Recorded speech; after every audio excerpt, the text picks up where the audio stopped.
Assalamualaikum warahmatullahi wabarakatuh. Perkenalkan, nama saya Aditya Bagus Rohmana Putra dari Angkatan 2017 Program Studi Sistem Informasi.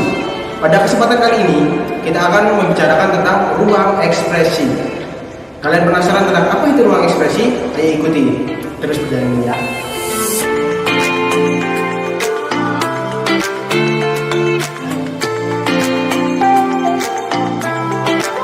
Jadi ruang ekspresi itu masih satu jajaran dengan laboratorium yang kemarin ya, ada yang di PSI dan SBTI. Nah, jadi ruang ekspresi itu masih dalam satu deretan, hanya saja dia berada di paling barat seperti itu. Oke, kita lihat ini pintunya ruang ekspresi ini guys. Sebelum kita masuk, kita lepas dulu ya sepatu kita ya.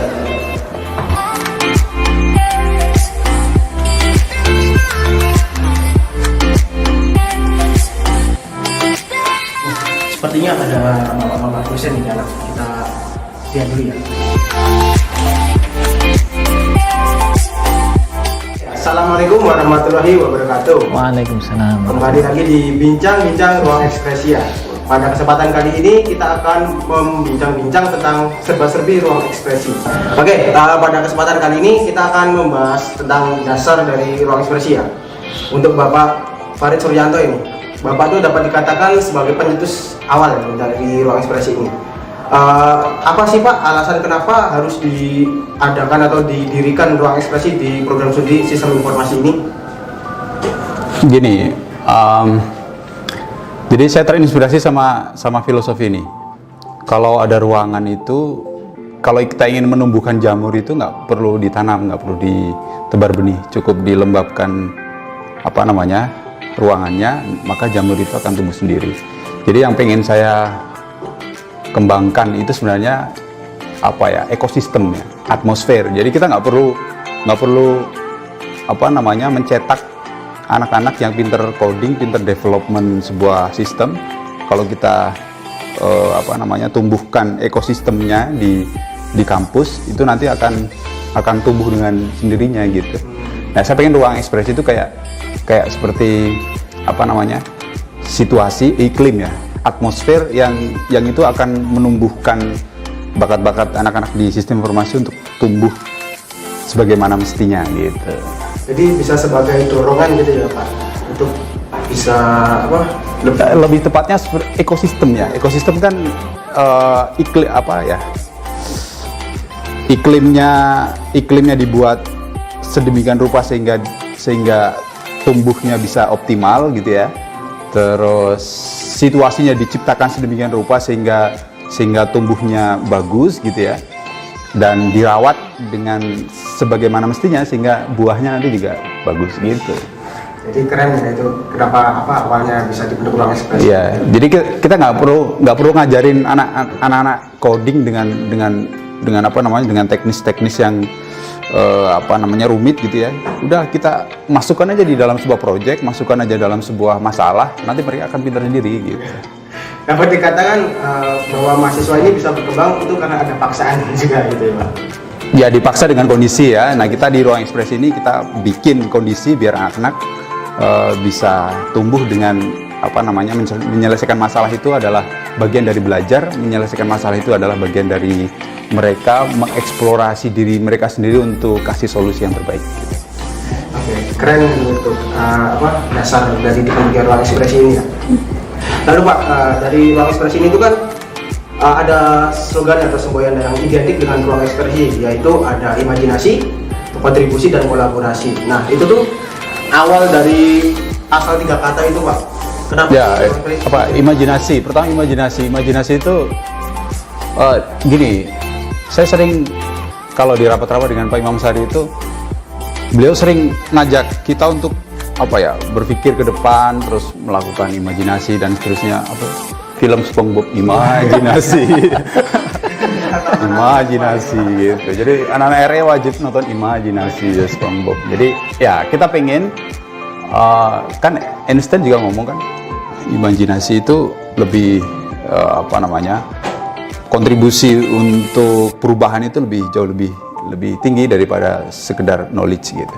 Jadi ya pertama sih memang kita bangun imajinasi yang saya maksud adalah mereka bisa mengolah pemikiran-pemikiran, solusi-solusi dalam bentuk abstrak sekalipun di alam imajinasi mereka gitu. Itu dasar untuk kita ngasih solusi-solusi nanti akan kita berikan di masyarakat, di akademik dan lain sebagainya. Kemudian kolaborasi saya juga sebenarnya 3 tagline itu ya inspirasinya dari Pak Imam tadi nanti. Kolaborasi itu karena di zaman ini tidak untuk berkembang secara kolaboratif. Jadi sulit untuk berkembang kalau cuma sendiri gitu. Iya kan, di sini kan proyek kan selalu kita bikin kolaborasi, buat tim dan seterusnya. Kemudian yang ketiga kontribusi itu karena beban moral kita sebagai akademisi gitu ya. Kita harus kasih sesuatu ke masyarakat. Ya dengan aplikasi pesan aja itu kan udah termasuk kontribusi yang saya kira cukup besar ya untuk lingkungan, terutama di kampus ini. Oke, terus kalau yang itu Pak, yang kolaborasi kontribusi udah semua 3. Oke. Apa lagi? Itu ya. Alasan kenapa kok ada imajinasi, ya kita harus berimajinasi karena tanpa imajinasi hidup kita tuh datar-datar aja. Oh ya. Gitu ya. Terus kalau kolaborasi kontribusi kan itu saling berkaitan satu sama lain karena sebuah proyek itu tidak akan mudah ya untuk dikerjakan seorang diri. Jadi kita harus bisa berkolaborasi ataupun bekerja sama antar tim seperti itu. Itu kayaknya menjiwai sekali ya? Iya, karena saya pernah merasakan Pak. Oh gitu. Nah lalu gini Pak, ini kan ruang ekspresi ini tuh baru sesuatu yang baru ya di program sistem informasi. Dan saya itu sempat dapat pertanyaan dari adik-adik tingkat gitu Pak. Gimana sih Mas cara masuknya ke ruang ekspresi gitu? Nah bisa dijelaskan Pak? Apa syarat? Tidak banyak syarat. Syaratnya cuma satu. Kamu bawa ide, masuk ke ruang ekspresi dan selesaikan ide itu di ruang ekspresi. Udah itu aja. Jadi buat adik-adik yang atau teman-teman mahasiswa baru nih besok ya kalau ingin masuk ke ruang ekspresi, imajinasinya dikembangkan dulu. Ya, jadi jangan sekali-kali masuk ruang ekspresi ya pintu itu masuk ke sini dengan kepala kosong. Nah. Jadi harus bawa ide. Walaupun belum punya solusi ya, ide dulu. Itu ya, dicatat syaratnya cukup mudah dan kami tunggu di ruang ekspresi ke depan. Oke, untuk Bapak Imam Azhari nih, kan tadi Bapak juga sebagai pencetus dari slogan tadi juga ya Pak. Nah, menurut Bapak nih, pandangan Bapak untuk ruang ekspresi ini ke depannya itu akan bagaimana Pak? Ruang ekspresi ini living lab hidup. Pada mulanya memang dirancang sebagai ajang yang tadi Pak Farid katakan sebagai atmosfer atau iklim lingkungan yang kondusif, menumbuhkan ide, mengekspresikan gagasan-gagasan dan mencari solusi atau kasus-kasus yang dibahas pada mulanya tentu sifatnya simulatif, skala lab lah ya. Tetapi ke depan saya yakin dan saya percaya ruang ekspresi ini nanti juga akan menyelesaikan persoalan-persoalan real, dan itu harus menjadi langkah pertama yang harus dimulai oleh mahasiswa, bahwa pekerjaan itu ya tidak perlu nunggu lulus. Nah, sejak masih mahasiswa itu ya sudah bekerja. Nah, maka ruang ekspresi ini menjadi living lab hidup yang mensimulasi keadaan real di masyarakat, sehingga ide, tantangan yang dibawa ke sini nanti kita akan selesaikan secara kolaboratif untuk menghasilkan karya yang kontribusi. Jadi nyata. Seperti mendorong mahasiswa untuk berkarya di bidang ini, Pak. Iya. You are judged by the contribution you make. Kita itu dinilai berdasarkan kontribusi kita. Iya. Bukan kerumitan yang kita alami. Bukan kerumitan yang kita alami. Kalau kerumitan itu simpan aja sendiri. Iya, Pak. Karena orang itu melihat dari hasilnya, Pak. Bukan dari error-errornya yang datang. Ya, itu kerumitan-kerumitan yang saya kira alami, tetapi orang akan melihat hasil karya, dan itu adalah kontribusi kita, dan di sanalah nilai kita di hadapan masyarakat ya di situ itu.